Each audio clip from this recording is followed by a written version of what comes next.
ज्योतिराव फुले शिक्षणाचे समाज सुधारक आणि खऱ्या अर्थाने आपल्या महाराष्ट्रात नव्हे तर संपूर्ण भारतामध्ये ज्यांनी स्त्री शिक्षणाची मुहूर्तमेढ रोवली आणि मुलींना आणि स्त्रियांना शिक्षणाच्या दारात ओढलं, अशा महात्मा ज्योतिबा फुलेंनी छानशी रचना काव्य या ठिकाणी सांगितलेली आहे आणि विद्यार्थ्यांना ती वाचता यावी म्हणून या ठिकाणी आम्ही तो बोर्ड सुद्धा लावलेला आहे.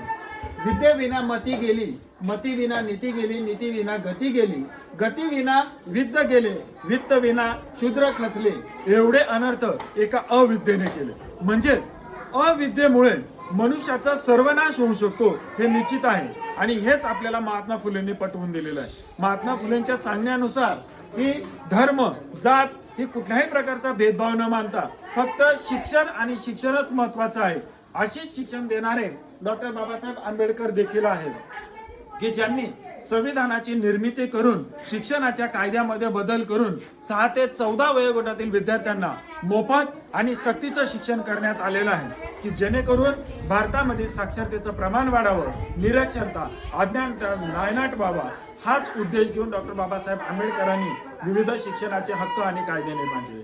याच शिक्षणाचे हक्क आणि कायद्यांची निर्मिती आणि त्यांच्या कायद्यांचं पालन करण्याचं काम या छत्रपती शिवाजी महाराज माध्यमिक विद्यालयात करण्यात येत आहे. याच माध्यमिक विद्यालयातील इयत्ता 9वीचा वर्ग, परंतु सध्या आता 10वीच्या तासिका त्यांच्या सुरू झालेल्या आहेत. या जादा तासिका जवळजवळ आपण 1 मार्च पासून सुरू करण्यात येत आहेत आणि 1 मार्च पासून तर 1 मे पर्यंत आम्ही या 10वीच्या जादा तासिका घेतो जेणेकरून पुढील वर्षी त्यांना अभ्यासास वेळ मिळावा आणि अभ्यासक्रम देखील पुरवावा हाच उद्देश आमचा या ठिकाणी.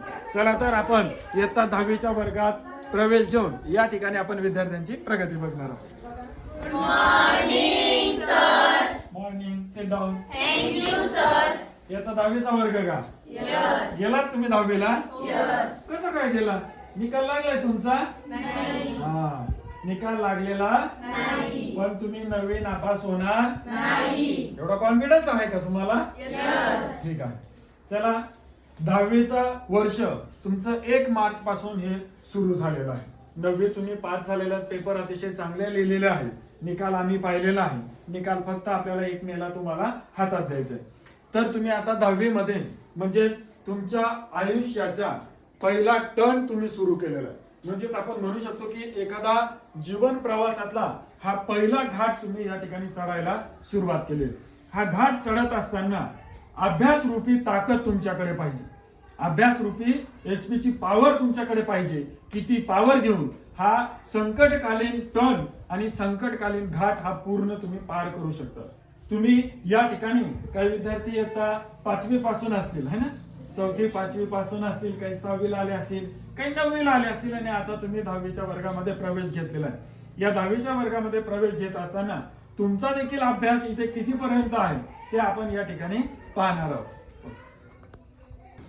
हा इयत्ता 10वीचा वर्ग म्हणजे भविष्यामध्ये उडणारा पक्षी झालेला आहे आणि ह्या उडणाऱ्या पक्षाचे पंख किती मजबूत झाले ते आपण या ठिकाणी बघणार आहोत. उभा राहा. काय नाव आहे तुझं? कुठून येतोस तू? बर, कितवीला आहे आता? 10वी. बर, 9वीचे पेपर चांगले गेले का? हो. सगळे सर्व लिहिले का? हो. बर, ठीक आहे. कुठला विषय सुरू आहे आता? मराठी. मराठीचा. बरोबर. आपली प्रमाण भाषा कोणती आहे? मराठी. मराठी आहे. आणि बोली भाषा? आयराणी. अहिराणी. कोणता जिल्हा आहे तुझा? बागल. हा, जिल्हा? जिल्हा नाशिक.